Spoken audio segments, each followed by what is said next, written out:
अगर एक डीएम खुद पहचान छुपाकर आम जनता बन जाए और अपनी ही सरकार के दफ्तरों, थानों और अस्पतालों में घूमे, तो जो सच सामने आए वो सिस्टम की नींव हिला दे। यह कहानी है डीएम पूजा की, जिसने भेष बदलकर जब सड़कों पर कदम रखा तो रिश्वत, बेईमानी और अमानवीयता का ऐसा गंदा सच दिखा जिसे देखकर उसका दिल रो पड़ा। और फिर उसने लिया एक ऐसा फैसला जिसकी गूंज पूरे सिस्टम में सुनाई दी। आज से ठीक एक हफ्ता पहले तक पूजा सिंह सिर्फ एक नाम थी, जिले की सख्त, ईमानदार और तेज-तर्रार डीएम। लोग उसे दूर से सलाम करते थे, कर्मचारी फाइलें देखकर सीधा बैठ जाते थे और अफसर मीटिंग में शब्द नाप तौल कर बोलते थे। मगर उस दिन सुबह जब पूजा ने आईने में खुद को देखा तो आईना भी उसे पहचान नहीं पाया। सादा सूट, पैरों में घिसी सी चप्पल, चेहरे पर न कोई मेकअप, न आत्मविश्वास का वो सरकारी रौब। बालों को साधारण सा बांधा और कंधे पर एक पुराना थैला टांग लिया। आज वह डीएम नहीं थी। आज वह सिर्फ पूजा थी, एक आम औरत। उसका दिल अजीब तरह से धड़क रहा था।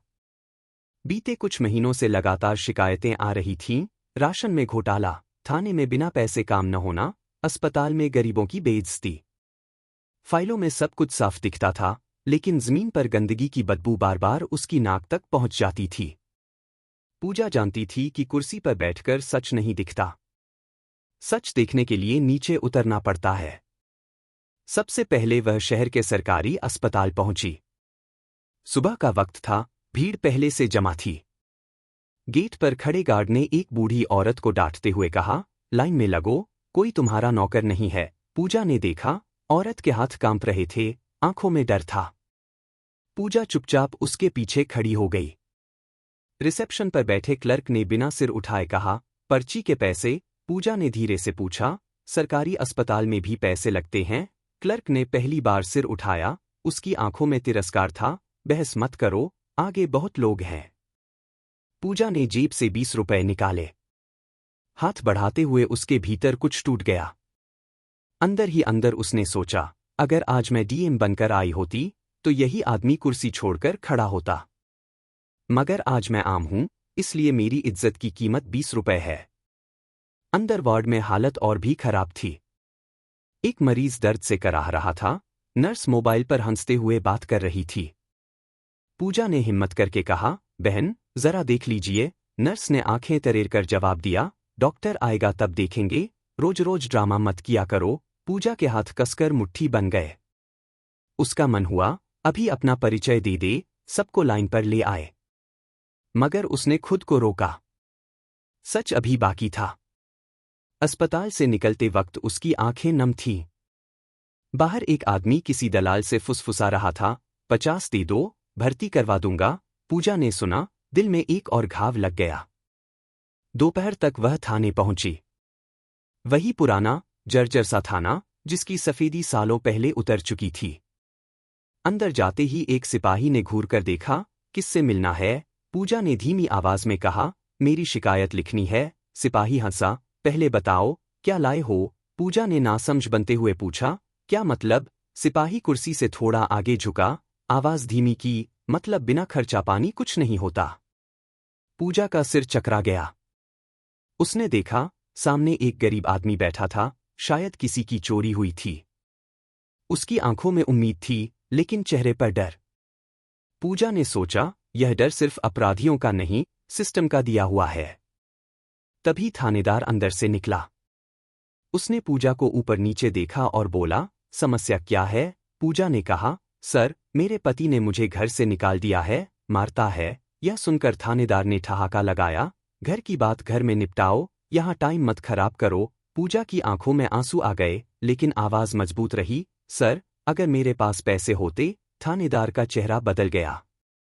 उसने इशारे से सिपाही को बुलाया और बोला, अंदर ले जाओ, देख लेते हैं। पूजा समझ गई। सच कड़वा था, मगर अब साफ दिख रहा था। शाम होते होते वह एक राशन दुकान पर पहुंची। दुकान के बाहर लाइन लंबी थी, अंदर से दुकानदार की आवाज आ रही थी, आज चावल कम आया है। एक महिला बोली, पिछले महीने भी यही कहा था। दुकानदार झुंझलाया, ज्यादा बोलोगी तो नाम काट दूंगा। पूजा ने देखा, तराजू हल्का था, बोरी आधी खाली। उसने जब अपना कार्ड बढ़ाया तो दुकानदार ने पूछा, पूरा चाहिए या आधा? पूजा ने हैरानी से पूछा, मतलब? दुकानदार मुस्कराया, पूरा मतलब ऊपर का, आधा मतलब नीचे का। पूजा की सांस रुक गई। सूरज ढल रहा था और पूजा के भीतर कुछ हमेशा के लिए बदल चुका था। यह सिर्फ भ्रष्टाचार नहीं था, यह इंसानियत की हत्या थी। वह चुपचाप घर लौटी, दरवाजा बंद किया और फर्श पर बैठ गई। आज पहली बार वह रोई, एक डीएम की तरह नहीं, एक आम नागरिक की तरह। उसे समझ आ गया था कि आदेशों से सिस्टम नहीं बदलता, झटके देने पड़ते हैं। उस रात उसने नींद में भी फाइलें नहीं देखीं। उसने लोगों के चेहरे देखे, वो बूढ़ी औरत, वो गरीब आदमी, वो डर। और तभी उसके मन में एक खतरनाक लेकिन जरूरी योजना जन्म ले चुकी थी, जिसकी भनक अगले दिन पूरे जिले को लगने वाली थी। अगली सुबह पूजा बहुत जल्दी जाग गई। रात भर उसकी आंखों में नींद नहीं थी, बस वही चेहरे घूमते रहे जिन्हें उसने कल देखा था। आईने के सामने खड़ी होकर उसने अपनी आंखों के नीचे पड़े काले घेरे देखे और हल्की सी मुस्कान आई। यह थकान कुर्सी की नहीं, ज़मीर की थी। उसने चाय का कप उठाया, मगर घूंट गले से नीचे नहीं उतरा। मन में एक ही सवाल था, अगर आज भी चुप रही तो फिर डीएम होने का क्या मतलब? आज उसने भेष नहीं बदला। आज वह पूरी तैयारी के साथ निकली थी। मगर यह तैयारी सरकारी गाड़ी और सायरन की नहीं थी, यह तैयारी सबूतों की थी। उसने कल की हर बात दिमाग में दर्ज कर ली थी, नाम, चेहरे, आवाजें, इशारे। और आज वह सिस्टम को उसी की भाषा में जवाब देने वाली थी। सबसे पहले उसने अस्पताल का रुख किया, लेकिन इस बार गाड़ी सीधे अंदर नहीं गई। पूजा ने ड्राइवर से कहा, थोड़ा दूर रोको, वह पैदल ही अंदर गई। जैसे ही स्टाफ ने उसे देखा, माहौल बदल गया। वही नर्स जो कल मोबाइल में हंस रही थी, आज फाइल सीने से लगाए खड़ी हो गई। वही क्लर्क जो पैसे मांग रहा था, कुर्सी से उछलकर खड़ा हो गया। किसी ने फुसफुसाकर कहा, डीएम मैडम आ गई है। पूजा ने चारों तरफ देखा। कल और आज के बीच फर्क सिर्फ इतना था कि आज उसके कंधे पर सत्ता थी। उसने सख्त आवाज में पूछा, कल यहां एक बूढ़ी औरत को पर्ची के पैसे देने पड़े थे, उसका नाम बताओ। क्लर्क के हाथ कांपने लगे, मैडम, वो। गलती हो गई होगी। पूजा ने मेज पर हाथ मारा, गलती रोज होती है, सिस्टम में, इंसानियत के साथ। उसने तुरंत जांच के आदेश दिए। दलाल को बुलवाया गया, वार्ड का निरीक्षण हुआ, और जब पूजा ने नर्स से पूछा, कल एक मरीज दर्द से कराह रहा था, तुम क्या कर रही थीं? नर्स की आंखें झुक गईं। पहली बार पूजा को लगा कि उसका पद आज सही जगह इस्तेमाल हो रहा है। वहां से निकलकर पूजा सीधे थाने पहुंची।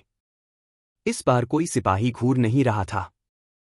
थानेदार खुद बाहर आया, पसीना पोंछते हुए बोला, मैडम, अंदर आइए। पूजा ने अंदर कदम रखते ही कहा, कल एक औरत आई थी, घरेलू हिंसा की शिकायत लेकर। आपने उसे क्या कहा था? थानेदार ने नजरें चुराईं। मैडम, रोज बहुत लोग आते हैं। पूजा ने उसकी बात काट दी, और रोज इंसाफ बाहर रह जाता है। उसने वही कहानी दोहराई जो कल उसने सुनाई थी, पति की मार, घर से निकाला जाना। थाने में सन्नाटा छा गया। पूजा ने कहा, कल वो औरत मैं थी। यह सुनते ही थानेदार के चेहरे का रंग उड़ गया। सिपाही की सांस अटक गई। पूजा की आवाज में गुस्सा नहीं था, बल्कि गहरी निराशा थी। अगर डीएम होकर भी मुझे इंसाफ नहीं मिलता, तो उस गरीब औरत का क्या होता? उस दिन पहली बार थाने में एफआईआर बिना किसी पैसे के लिखी गई। पूजा ने जाते जाते कहा, आज छोड़ रही हूं, लेकिन अगर दोबारा ऐसी शिकायत आई तो कुर्सी नहीं बचेगी। शाम होते होते पूरे जिले में हलचल मच चुकी थी। अस्पताल, थाना, कार्यालय, हर जगह एक ही चर्चा थी। मगर पूजा यही नहीं रुकी। वह जानती थी कि सबसे गहरा जहर वहां है जहां गरीब की रोटी कटती है, राशन की दुकान। वह बिना किसी सूचना के उसी दुकान पर पहुंची। दुकानदार उसे देखते ही हड़बड़ा गया। तराजू बदल दिया गया, बोरी पूरी रखी गई। पूजा ने कार्ड उठाकर कहा, कल तुमने मुझसे पूछा था, पूरा या आधा? दुकानदार के पैर कांपने लगे। पूजा ने लोगों की तरफ देखा, जो लाइन में खड़े थे। उनकी आंखों में डर था, लेकिन आज उसके साथ उम्मीद भी थी।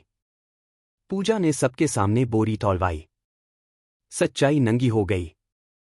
दुकानदार गिड़गिड़ाने लगा। मैडम, गलती हो गई। पूजा ने शांत स्वर में कहा, गलती एक दिन होती है, यह तो रोज की लूट है। उसका लाइसेंस तुरंत सस्पेंड कर दिया गया। भीड़ में किसी ने ताली बजाई, फिर धीरे धीरे तालियों की आवाज तेज होती चली गई। घर लौटते वक्त पूजा की थकान कुछ कम थी, मगर दिल अभी भी भारी था। उसे पता था कि यह सिर्फ शुरुआत है। एक दो कार्रवाई से सिस्टम नहीं बदलता, सिस्टम की जड़ें गहरी हैं। उस रात उसने अपने कमरे में अकेले बैठकर एक डायरी खोली। उसमें उसने लिखा, आज मैंने कुर्सी का सही इस्तेमाल किया, लेकिन कल मुझे कुर्सी से उतरकर फिर देखना होगा। उसके फोन पर एक मैसेज आया, मैडम, आपके खिलाफ ऊपर शिकायत जा सकती है। पूजा ने फोन बंद कर दिया। उसके चेहरे पर हल्की सी मुस्कान थी। उसे डर नहीं लग रहा था, क्योंकि जब इंसान सच के साथ खड़ा होता है तो अकेला नहीं होता। उसे नहीं पता था कि उसकी यह लड़ाई अब व्यक्तिगत नहीं रही। अब यह पूरे सिस्टम की लड़ाई बनने वाली थी, और अगला वार उससे भी ज्यादा खतरनाक होने वाला था। अगले कुछ दिनों तक जिला जैसे उबलते पानी में पड़ा रहा। बाहर सब सामान्य दिखता था, मगर अंदर ही अंदर हर कुर्सी कांप रही थी। पूजा को यह एहसास साफ था कि उसने जिन दीवारों को छुआ है, वे अब खामोश नहीं रहेंगी। सिस्टम कभी सीधे सामने से हमला नहीं करता, वह फाइलों, अफवाहों और दबावों के जरिए वार करता है। और वही शुरू हो चुका था। सुबह ऑफिस पहुंचते ही उसके टेबल पर नोटिसों का ढेर था। कहीं ऑडिट की बात, कहीं पुराने फैसलों पर सवाल, कहीं शिकायतकर्ता का नाम गोपनीय लिखा हुआ पत्र। पूजा ने एक एक कागज उठाया, पढ़ा और साइड में रख दिया। उसके चेहरे पर न घबराहट थी, न गुस्सा। वह बस सोच रही थी, अगर यह कीमत है सच बोलने की, तो बहुत सस्ती है। दोपहर में एक विधायक मिलने आए। कुर्सी पर बैठते ही उन्होंने मुस्कान ओढ़ ली। मैडम, आप बहुत अच्छा काम कर रही हैं, लेकिन थोड़ा संतुलन भी जरूरी होता है। पूजा ने उनकी आंखों में देखा, संतुलन किसके साथ? गरीब और भ्रष्ट के बीच। विधायक खामोश हो गए। जाते जाते उन्होंने सिर्फ इतना कहा, ऊपर से दबाव है। पूजा ने मन ही मन सोचा, ऊपर तो हमेशा दबाव रहता है, सवाल यह है कि नीचे कितना दर्द है। उसी शाम उसे खबर मिली कि अस्पताल में जिस दलाल को पकड़ा गया था, वह फिर बाहर घूम रहा है। पूजा के सीने में जैसे आग लग गई। उसने बिना देर किए फोन उठाया, मगर जवाब गोलमोल था। मैडम, प्रक्रिया चल रही है। पूजा समझ गई कि कागजों की इस प्रक्रिया में सच दम तोड़ देता है। उस रात उसने फिर से भेष बदलने का फैसला किया। लेकिन इस बार वह अकेली नहीं थी। उसके साथ उसका भरोसेमंद ड्राइवर और एक महिला कांस्टेबल भी सादी वेशभूषा में थे। पूजा जानती थी कि अब सिर्फ देखने से काम नहीं चलेगा, अब रिकॉर्ड करना होगा। वे फिर उसी अस्पताल पहुंचे।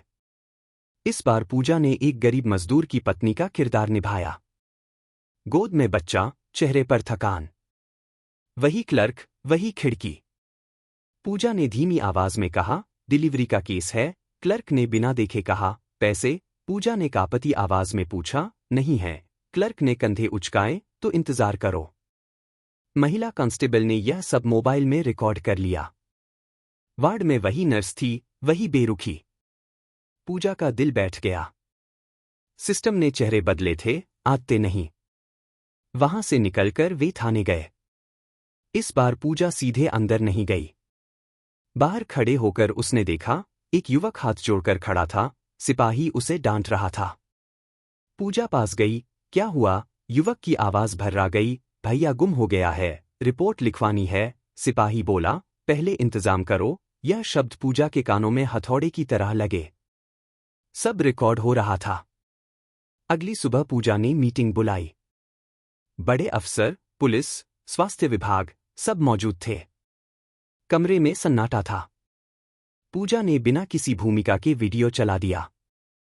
आवाजें, चेहरे, शब्द, सब सामने था। किसी की नजर उठ नहीं रही थी।